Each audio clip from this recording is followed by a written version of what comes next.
তো চলো তোমরা একটা জিনিস দাঁড়ায়, হ্যাঁ দাঁড়াও।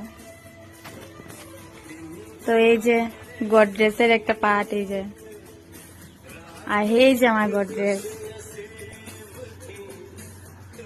তো অ্যাকচুয়ালি হয়েছে যে গডরেজের একটা পার্ট ভাঙ গেছে, এখন বাবা এটারে ঠিক করা কিন্তু লইয়া যায় যায়।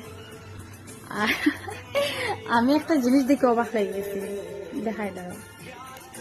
এই যে গডরেজের ভিতরের মান সামান, মানে এই এখানের মধ্যে 90% আমারই ড্রেস, আর আমি নিজেই জানি না যে আমার এত ড্রেস আছে করে। এই যে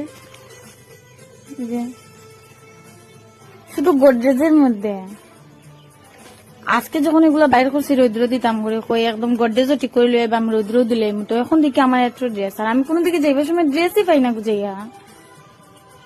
এটা তো সব মেয়েরার প্রবলেম, মানে এতটা ড্রেস তাও গডরেজের মধ্যে, আর এতটা যে কাপড়ও জায়গায় যায় গডরেজের মধ্যে। বা গডরেজ জিন্দাবাদ।